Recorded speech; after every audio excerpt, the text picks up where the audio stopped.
নমস্কার। তোমরা সবাই কেমন আছো? আশা করি সবাই অনেক ভালো আছো আর আমরাও ভালো আছি। তো আমি তনু চলে আসলাম তোমাদের সাথে আমার নতুন আরেকটি ব্লগ নিয়ে। তো ওই যে দেখতেই পাচ্ছ সকালবেলা কাজ শুরু হয়ে গেছে আর আজকে উঠতে কিন্তু অনেকটা লেট হয়ে গেছে।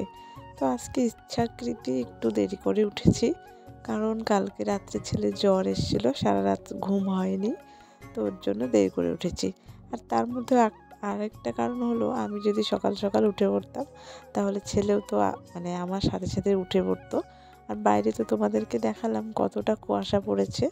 তো আমি যদি বাইরে থাকতাম আমার ছেলেও বাইরে থাকতো, আর ওই কুয়াশার মধ্যে আরও সর্দি জ্বর কাশি আরও বেশি হতো, কারণ এমনিতেই ও সর্দি জ্বর কাশি তিনটে একসাথে ধরেছে। তো যাই হোক, দেখতেই পাচ্ছ ওই যে একটা কেটলি মানে জল গরম করার, আর ওই যে জল গরম রাখার যে বোতলটা কালকে রাত্রেবেলা বের করেছিলাম, ওগুলো তো মানে শুকেছে, ঢুকিয়ে রেখেছিলাম, আগেই গুছিয়ে রেখেছিলাম, কারণ প্রয়োজন হয় না তাই। তো কালকে ছেলের এত জ্বর এসছে, জল খেতে চাচ্ছিল বারবার, তো তার জন্য ওই সেগুলো বের করেছিলাম। রাত্রেবেলা ওকে জল গরম করে দিয়েছি, তো তারপরেও খেয়েছে। তো ওগুলো একটু ঘরটা মানে গুছিয়ে রাখলাম, আর বিছানাটা তো তুলে নিলাম দেখতেই পেলে। তো সব কাজ মানে ঘরের সবগুলো কাজই মোটামুটি গোছানো হয়ে গেছে। তো এবার বাইরের কাজগুলো, আর আজকে ছেলেকে স্কুলে নিয়ে যাব না, কারণ ছেলের শরীরটা খুব একটা ভালো না, জ্বর আছে, তো ওষুধ নিয়ে আসবো গিয়ে। কালকে রাত্রেবেলা জ্বর আসছে আর যাওয়া হয়নি। তো এই যে দেখো বাসন ছিল কালকে রাত্রের অল্প কটা বাসন ছিল, বেশি ছিল না, তো ওগুলোই ভালো করে এবার মেজে নিচ্ছি। তো আমি কিন্তু ছাই দিয়ে মেজে নিয়েছিলাম বাসনগুলো আগে, তারপরে দেখো শুকিয়ে গেছে দেখে আর একটু ভালো করে মেজে তারপরে আবার ধুয়ে নিচ্ছি, কারণ এগুলো যে ভালো করে না ধুলে তো একদম মানে ছাই ছাই একটা ভাব থেকে যায়, তো ভালো লাগলে না দেখতে। তো যাই হোক, ওদিকে বাসন মাজা হয়ে গেছে, সব কাজ শেষ, আর এখন কিন্তু 9:30 বাজে।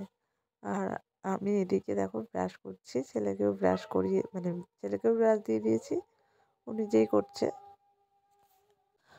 তো ওই যে দেখো ব্রাশ করতে করতে পাশের বাড়ির কাকিমাদের বাড়িতে আসলাম, তো ভাবলাম যে এখান থেকেই মুখ ধুয়ে যাই আর কি। তো ছেলে আর আমি দুজনেই মুখ টুক ধুয়ে চলে আসলাম। আর কালকে রুটি ছিল, তো ওই রুটি দিয়ে আর আজকে চা খাবো, আর ছেলে খাবে দুধ। তো ওকে দুধটা গরম করে দিয়ে দিচ্ছি, তার আগে গ্যাসটা তো আমি মুছে নিলাম দেখতেই পেলে। তো ছেলেকে দিয়ে দিলাম দুধ আর বিস্কিট দিয়েছি। তো পরে ওকে বললাম যে ও খাবে কিনা রুটি, তো পরে দুধ মানে বিস্কিটটা বাদ দিয়ে ও রুটি দিয়ে দুধ খেলো আর কি। তো যাই হোক, আমারও চা খাওয়া হয়ে গেছে, এবার জল গরম মানে ছেলেকে ওষুধ খাওয়াবো। আর গিয়েছিলাম ডাক্তারের কাছে। তো ডাক্তারের কাছে গিয়ে যে দেখো ওষুধ নিয়ে আসলাম ছেলের জন্য। তো সব কিছু তোমাদের সাথে শেয়ার করি না, কারণ মোবাইল চার্জ ছিল না, তো মোবাইলটা চার্জে বসিয়ে তারপরে গিয়েছিলাম। তো ওই যে ছেলের ওষুধ নিয়ে এসে এবার জল গরম বসিয়েছি, তো এবার ছেলেকে ওষুধ খাওয়াবো। তো ছেলে তো ওষুধ খাবে না বলছে আগেই, আর আমি জল গরম করছিলাম, ও ভয় পাচ্ছিল, ও ভাবছে যে আমি হয়তো প্রেশার কুকারে কিছু করছি, কারণ প্রেশার কুকারের সিটি শুনে আমার ছেলে ভয় পায়। তো ও আমাকে বলছিল, মা আমি ভয় পাবো। তো আমি বললাম যে না বাবা, এটা ভয় পাবে না, এটা প্রেশার কুকার না, কারণ প্রেশার কুকারে সিটি মারলেও ভয় পায়। তো যাই হোক, ছেলেকে অনেক কষ্টে ধরে মানে ওষুধ খাওয়াচ্ছি, নয়তো এতক্ষণ লাফালাফি করলো, খাবে না, বারবার চলে যাচ্ছে, জেদ দেখাচ্ছে। তো যাই হোক, ওষুধ তো খেতেই হবে, নয়তো জ্বর সর্দি একদমই যাবে না। আর আজকে আমাদের এখানে কীর্তন মানে হচ্ছে আর কি, তো কীর্তন শুনতে যাবো ভাবছি, আর ছেলের এরকম জ্বর। তো যাই হোক, তবু যাবো।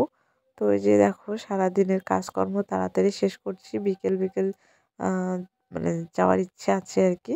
আর বাতাসা নিয়ে আসি, আমার বর বলেছে ছেলের জ্বর আসছে, তো দেওয়ার জন্য ঠাকুরের ওইখানে, তো ভাবলাম যে দিব, তো নিয়েও এসছি। আর এই যে দেখো এদিকে ভাত বসিয়ে দিলাম, আর আলু সিদ্ধ দিয়েছি।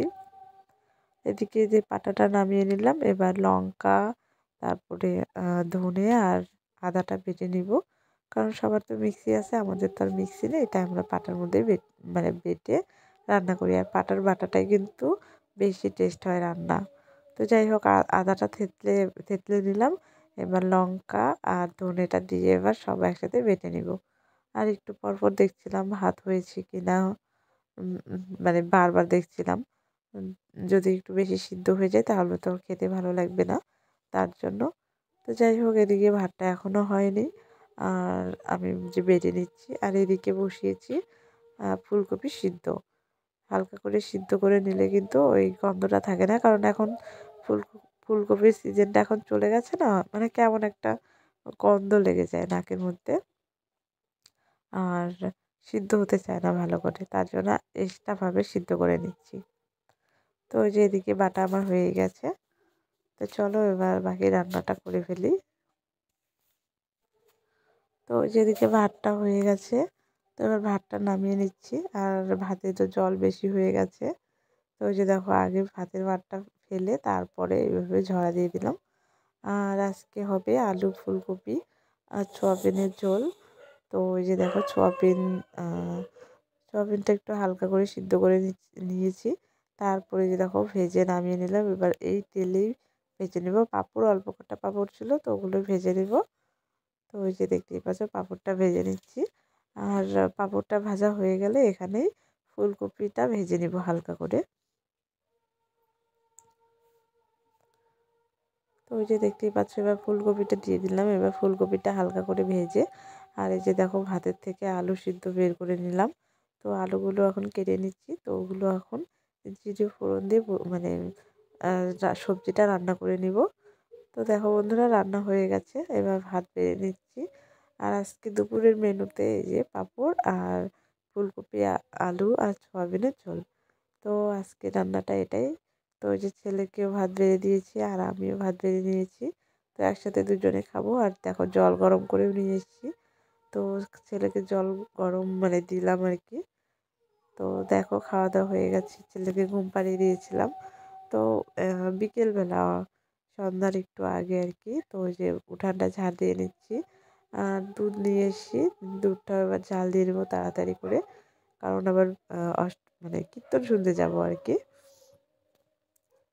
তো দেখো বন্ধুরা, রেডি হয়ে গেছি, অনেকক্ষণ পরে তোমাদের সাথে আবারও আসলাম। আর এই যে দেখতেই পাচ্ছ, ছেলে কিন্তু চলে গেছে। আর এই যে আমি এখন বেরোচ্ছি, এই যে বাতাসা নিয়ে নিলাম, অল্প কটা বাতাসা দিব। তো এবার বেশি একটা দিব না, আগের বার না তার আগের বার দিয়েছিলাম 5 কেজি। তো যাই হোক, 2 বছর দিয়েছিলাম 5 কেজি, 5 কেজি 10 কেজি যাই হোক, এই যে দেখো কীর্তন শুনতে চলে এসেছি। এই যে দেখো, কীর্তনে কিন্তু সত্যি সত্যি চলে এসেছি, সবাই মিলে চলে আসছি। তো বেশিক্ষণ একটা থাকবো না, ছেলে দুষ্টুমি করছে। তো দেখো বন্ধুরা, চলে আসছি বাড়িতে, এবার খাওয়া দাওয়া হয়ে গেছে, এবার শুয়ে পড়বো। তো চলো, ব্লগটা ভালো লাগলে অবশ্যই পাশে থেকো।